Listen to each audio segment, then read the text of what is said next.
a very different experience than, say, Elvis at Graceland or even Michael Jackson had he been buried at Neverland. The public will not be able to visit Michael Jackson's grave. Michael Jackson's death never truly ended the public investigation into his life, and even his sealed resting place at Forest Lawn Memorial Park in Glendale, California, remains one of the most symbolically untouched celebrity graves in modern pop history. But scratching the surface reveals a web of accusations and worrisome lawsuits. Now, 17 years later, we open Michael Jackson's tomb, metaphorically of course, and reveal the shocking truth. Let's travel back in time to the day when fans mourned the loss of the king of pop. The final silence. On June 25, 2009, in a rented mansion on North Carrollwood Drive in Los Angeles, Michael Jackson was found unresponsive at age 50. Paramedics arrived within minutes, followed by UCLA Medical Center doctors who attempted resuscitation for over an hour. At 2:26 p.m. local time, he was pronounced dead. The medical findings transformed that silence into something far more forensic. The Los Angeles County Coroner's Office conducted a detailed post-mortem examination and toxicology analysis. The conclusion, released on August 24, 2009, stated that Jackson died from acute propofol and benzodiazepine intoxication. Propofol, a powerful anesthetic typically used in surgical settings, was found in combination with lorazepam, midazolam, diazepam, and other sedatives in his system. The death was ruled a homicide. The legal responsibility centered on Conrad Murray, a cardiologist hired to oversee Jackson's sleep issues during preparations for his This Is It comeback. Concerts scheduled at London's O2 Arena. Investigators concluded that Murray administered propofol in a non-hospital setting without proper monitoring equipment or safeguards. In 2011, after a highly publicized trial in Los Angeles Superior Court, Murray was convicted of involuntary manslaughter and sentenced to 4 years in prison, serving a reduced term of about 2 years. But the legal case was only one layer of the aftermath. Within weeks of Jackson's death, global grief turned into an archival excavation. Fans revisited concert footage, interviews, and allegations that had shadowed him since the early 1990s. His financial empire, once strained by debt, estimated at over $400 million at the time of his death, suddenly became the foundation of one of the most lucrative posthumous estates in entertainment history. On September 3, 2009, Jackson was interred at Forest Lawn Memorial Park in Glendale, California, specifically in the Great Mausoleum's Holly Terrace section. The site was chosen for its privacy and security. Forest Lawn is known for restricted public access areas used by major Hollywood figures. His crypt was sealed behind marble walls and guarded entry points, with access limited to authorized family members and cemetery staff. Outside those walls, the narrative fractured into competing versions of the same life. The Neverland Ranch in Santa Barbara County, formerly known as Sycamore Valley Ranch after its later rebranding, became an unavoidable reference point. Purchased in 1988, the 2,700-acre property featured amusement rides, a private zoo, and themed environments designed to replicate childhood fantasy. It was both a sanctuary and a symbol, later referenced heavily in legal and media discussions tied to allegations spanning multiple years. Personal relationships also resurfaced in retrospective analysis. Actor Macaulay Culkin, who became friends with Jackson during the early 1990s, was repeatedly referenced in documentaries and interviews. In the years immediately following Jackson's death, his estate underwent a transformation that few had anticipated during his financial struggles. Managed by executors John Branca and John McClane, the estate renegotiated recording rights, secured catalog deals, and structured global licensing agreements. Within a decade, it generated billions in revenue, making Jackson one of the highest-earning deceased celebrities in the world, according to multiple financial rankings. Yet financial revival did not erase controversy. In 2019, the documentary Leaving Neverland introduced new allegations from individuals who claimed abuse during their childhood interactions with Jackson. The memory refuses to die. Today, we'll unveil everything. Neverland Ranch, the fantasy kingdom that became evidence. It all began in 1988, when Michael Jackson purchased a sprawling property in Santa Barbara County, California, later known as Neverland Ranch. The acquisition price was reported at around $17 million, and over time, Jackson invested tens of millions more, transforming it into something that blurred the line between private residence and constructed universe. Located near Los Olivos, the estate expanded to roughly 2,700 acres, making it one of the most recognizable celebrity properties in the United States. What emerged was not a conventional estate, but a carefully engineered environment designed around escapism. The ranch included amusement park rides such as a Ferris wheel, a roller coaster, a carousel, bumper cars, and a miniature train station. A private zoo housed animals ranging from elephants to exotic birds, while landscaped gardens and themed pathways created the illusion of a permanent fairground. Security gates and hidden access roads kept it insulated from surrounding rural California, turning the property into a self-contained world. By the early 1990s, Neverland had evolved beyond a personal retreat into a symbolic extension of Jackson's public identity. It was frequently used to host visiting children, celebrities, men, and charity groups under supervised conditions. These visits were often framed by Jackson as efforts to recreate childhood experiences he felt he had lost due to early fame. Yet this same openness to controlled public interaction would later become a focal point in legal and media scrutiny. The first major rupture came in 1993. Back then, Michael Jackson was still widely regarded as the most dominant pop figure on the planet. His dangerous era had recently concluded. His black or white video had shattered MTV viewership records in 1991, and his global influence was unmatched. But in August 1993, that cultural momentum was interrupted by an allegation that shifted his public narrative from untouchable icon to subject of criminal investigation. The case emerged in Los Angeles County, where Jordan Chandler and his father, Evan Chandler, made allegations of abuse involving Jackson. Law enforcement initiated a formal investigation led by the Los Angeles Police Department in coordination with the Los Angeles County District Attorney's Office. Search warrants were executed. Jackson's personal spaces were examined, including private residences. Investigators documented physical environments, collected statements, and reviewed photographic evidence as part of a wide-ranging inquiry into the claims. One of the most scrutinized locations during the investigation was Jackson's private estate, Neverland Ranch, in Santa Barbara County. Authorities entered and searched the property, cataloging rooms and interviewing individuals associated with the estate's daily operations. Despite the intensity of the investigation, no criminal charges were ever filed. The Santa Barbara County District Attorney ultimately did not proceed with prosecution, citing insufficient evidence to support criminal proceedings beyond a reasonable doubt. Instead, the matter transitioned into a civil lawsuit filed by the accuser's family.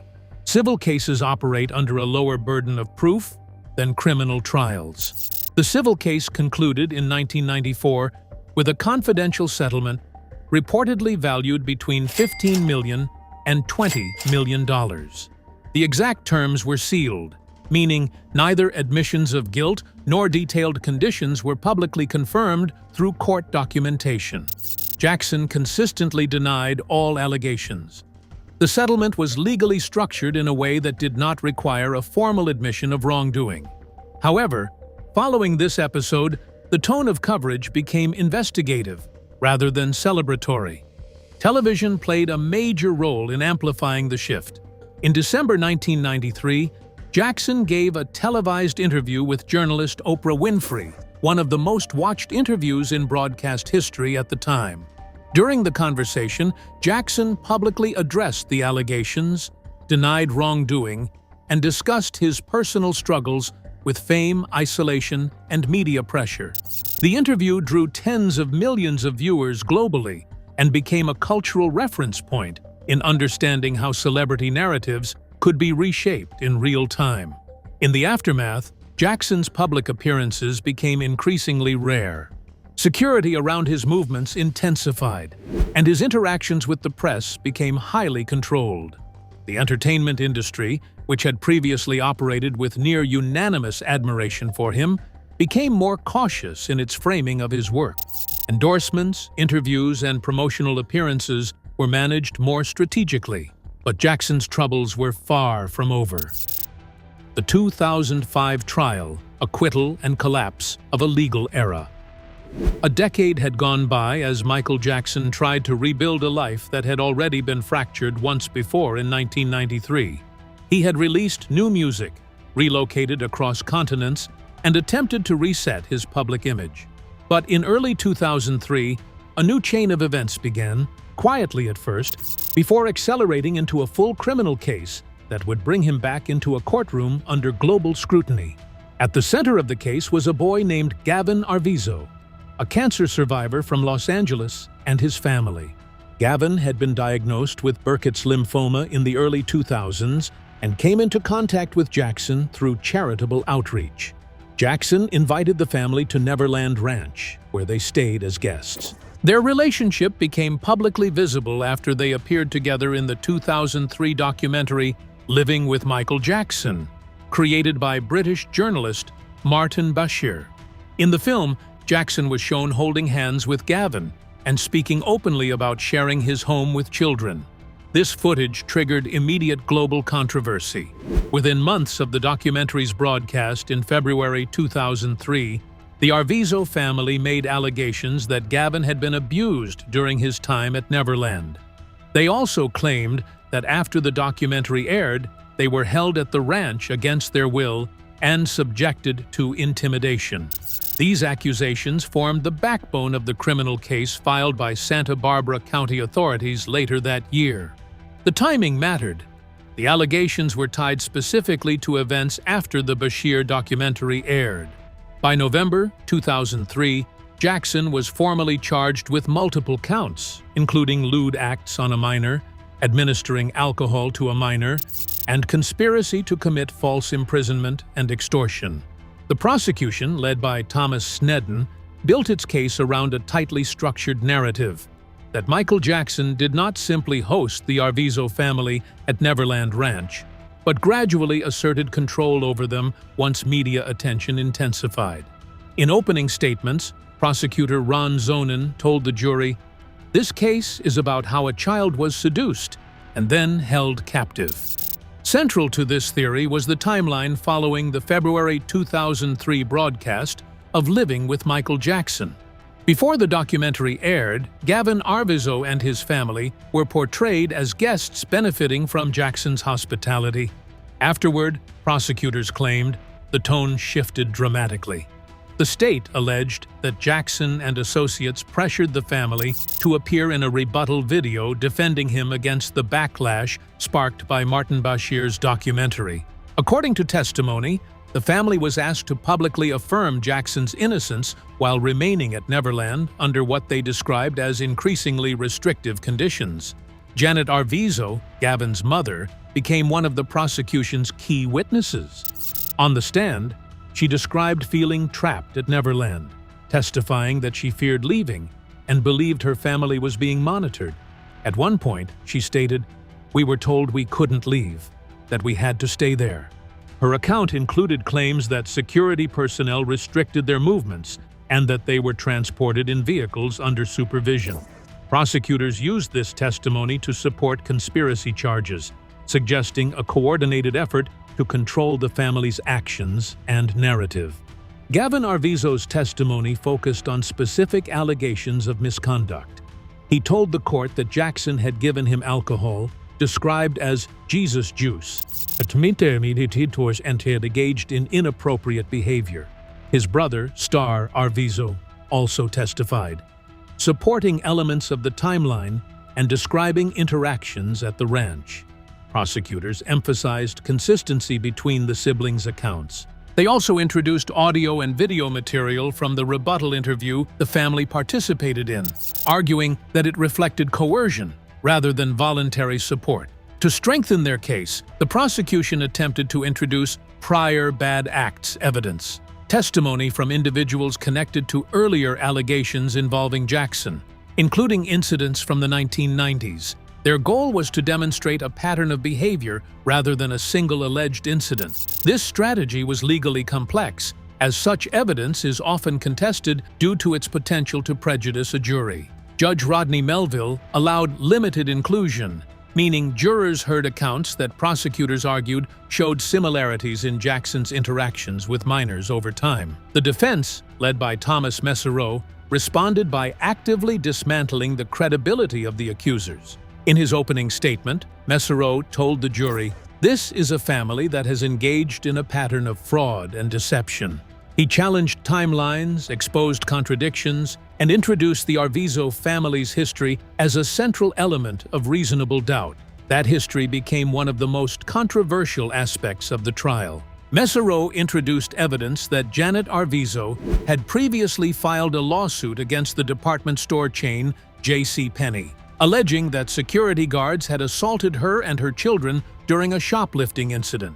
The case resulted in a financial settlement reportedly exceeding $100,000. The defense argued that this demonstrated a pattern of litigation tied to financial outcomes. Mesereau cross-examined Janet aggressively, pointing out inconsistencies between her testimony in the JCPenney case and her statements in the Jackson trial. At one point during cross-examination, Mesereau confronted Janet with prior statements, asking why her accounts had changed. He pressed her on details of alleged confinement, travel dates, and interactions with Jackson's staff. Observers noted that these exchanges were among the most tense moments in the trial, with the defense attempting to portray the family as unreliable witnesses. The implication was clear: if the jury doubted their credibility, the entire prosecution case would weaken.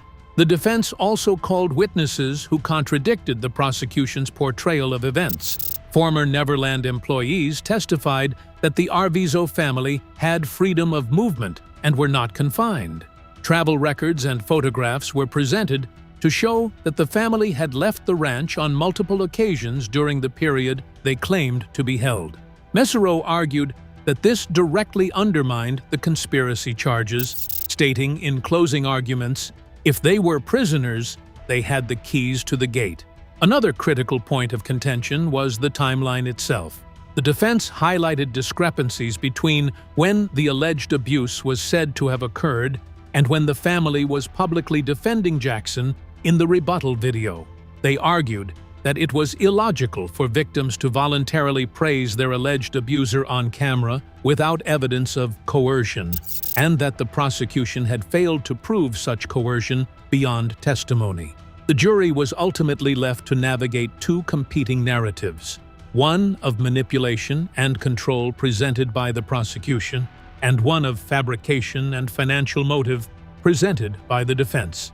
The inclusion of the Arvizo family's past legal actions became a decisive factor in how their testimony was perceived. It did not prove innocence or guilt on its own, but it introduced doubt. In the end, the verdict reflected that doubt. Jackson was acquitted on all counts. However, legal victory did not restore his public image. Financially, he had spent millions on defense costs. Professionally, major projects had been delayed or canceled. Personally, he left the United States for extended periods. He was forced to live in Bahrain and later in Ireland. Jackson did all he could to distance himself from media attention. But that is not to say that he did not have people who trusted him. Macaulay Culkin and the question of trust. By 1990, Macaulay Culkin had become one of Hollywood's most recognizable child stars after the release of Home Alone, which grossed over $476 million worldwide. Around the same period, his path intersected with Michael Jackson, already one of the most influential entertainers on the planet, following the success of Thriller and Bad. What began as a celebrity acquaintance gradually evolved into a highly visible friendship that would later become central to public debate about Jackson's personal life. Their bond formed in a context shaped by shared experiences of childhood fame. Both had grown up under intense media scrutiny, with limited access to normal social environments. Jackson, who had entered the industry as a child with the Jackson 5, often spoke about missing out on a conventional childhood. Culkin, meanwhile, was navigating a similar reality in Hollywood, balancing school disruption with global recognition.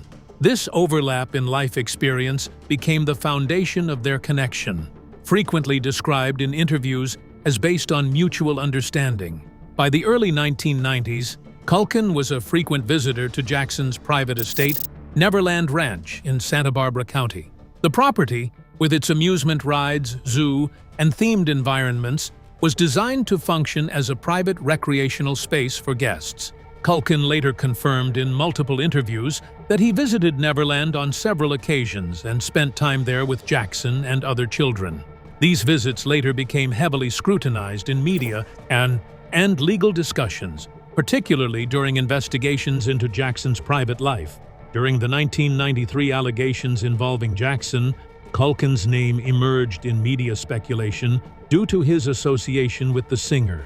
However, Culkin publicly addressed the issue, stating that his interactions with Jackson were appropriate and that he had never witnessed or experienced any misconduct. In 2003 and 2005, when Jackson faced renewed criminal charges and ultimately stood trial in Santa Maria, California, Culkin's past association with him was again referenced in public discourse.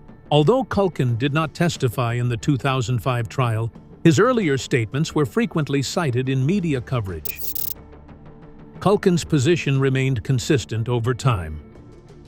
In a 2005 interview with Larry King Live, conducted during the height of Michael Jackson's criminal trial, Culkin stated plainly, "He never did anything to me. I never saw him do anything." The timing of that statement mattered. It was delivered while Jackson's legal fate was still undecided, meaning Culkin was not speaking with the benefit of hindsight or acquittal, but in the middle of global scrutiny. That same clarity carried into later years, but with more nuance. In a 2018 interview on the WTF with Mark Maron podcast, Culkin revisited the subject in detail, adding context to his earlier statements. He said, "Look, he never did anything to me. I never saw him do anything. And especially at this flashpoint in time, I'd have no reason to hold anything back." The phrase, "this flashpoint in time," was significant. It came just before the release of Leaving Neverland in 2019, when public discourse was once again intensifying. In that same podcast conversation, he drew a clear boundary between personal experience and broader claims. He explained, "I'm not going to speak for anyone else, but he never did anything to me." This distinction became one of the most frequently cited elements in media analysis because it avoided overreach. Culkin did not attempt to invalidate others' allegations. Instead, he confined his testimony strictly to his own lived experience. That careful framing made his statements harder to dismiss, even for critics, because they were limited, specific, and consistent over time. His courtroom involvement also reinforced this stance. During the 2005 trial in Santa Maria, California, Culkin was called as a defense witness.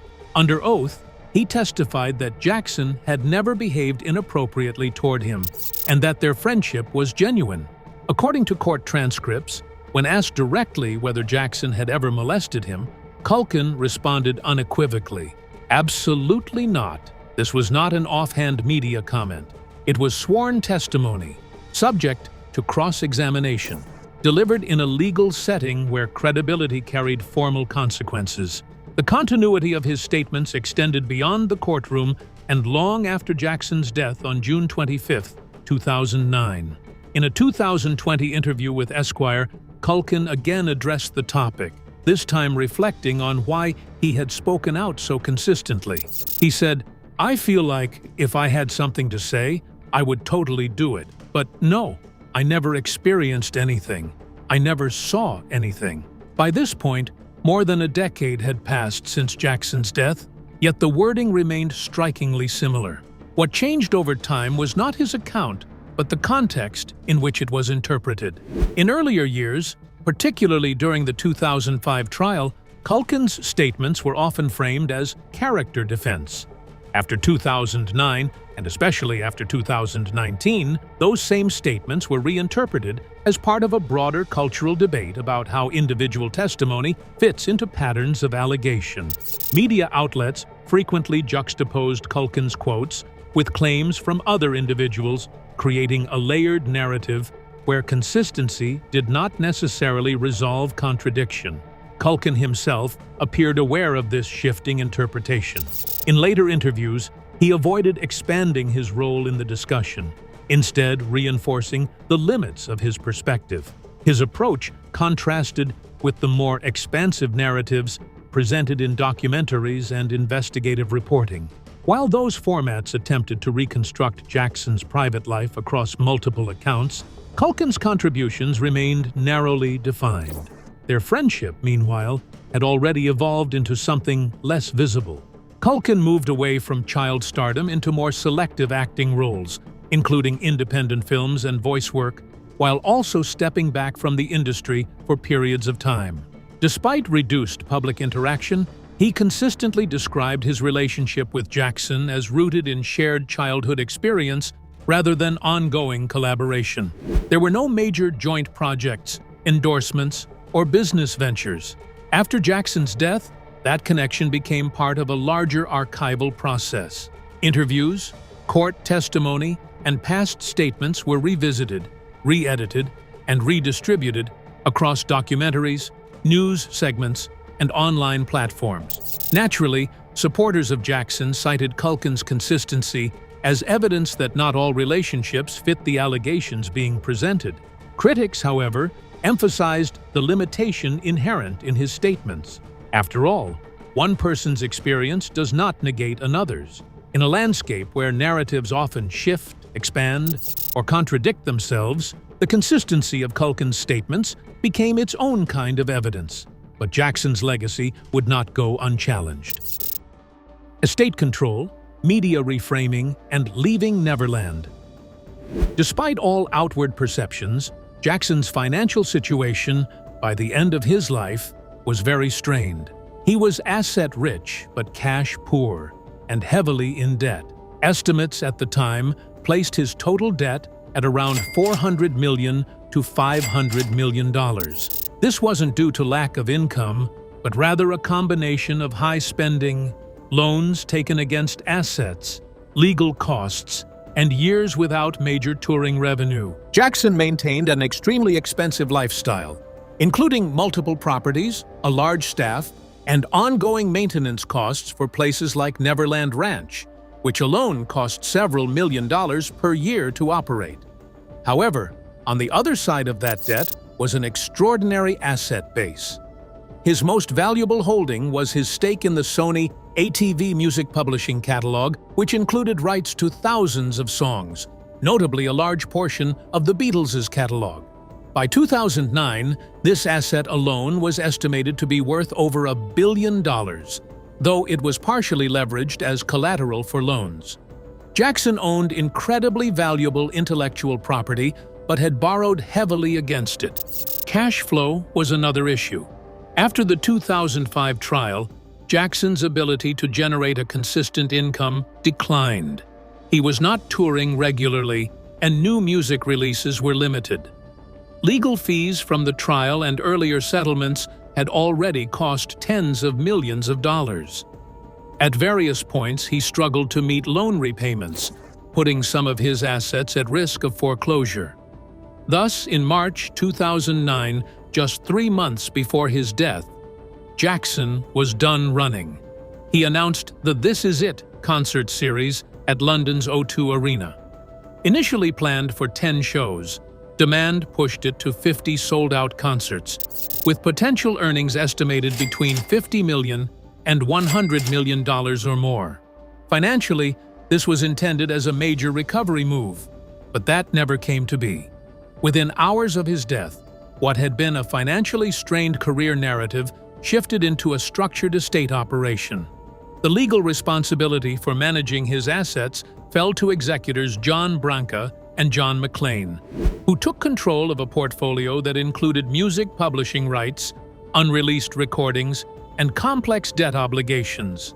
The transformation was rapid and highly strategic. Jackson's estate began restructuring his financial exposure almost immediately, renegotiating contracts and consolidating rights to his music catalog. One of the most significant early moves involved the Sony ATV publishing catalog, a joint venture that included rights to thousands of songs by artists such as the Beatles and Bob Dylan.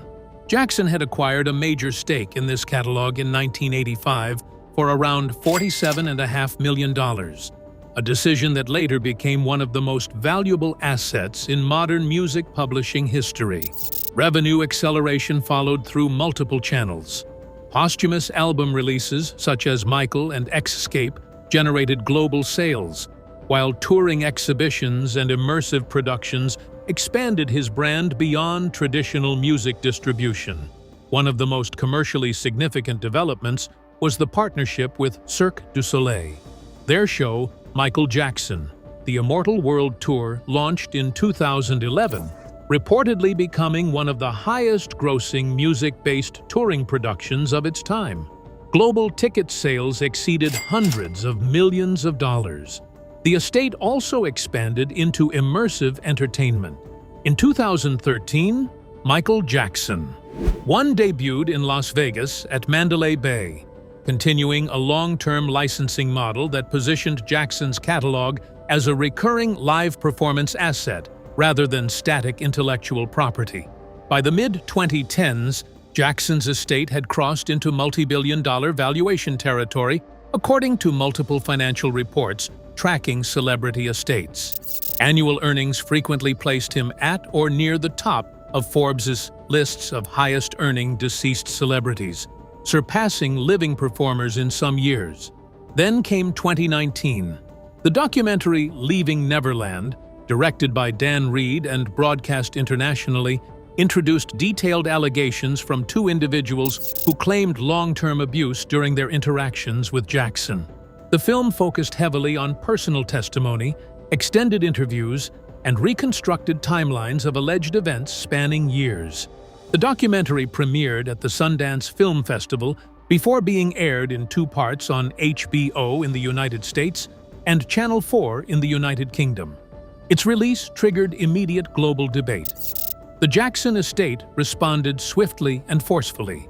In official statements, executors denied the allegations presented in the film and criticized its methodology and omissions.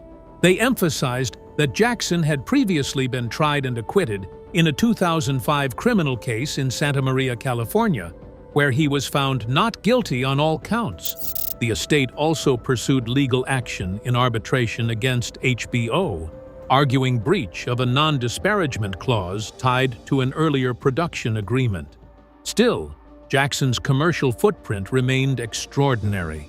He has sold an estimated 350 to 400 million records worldwide, making him one of the best-selling recording artists in history.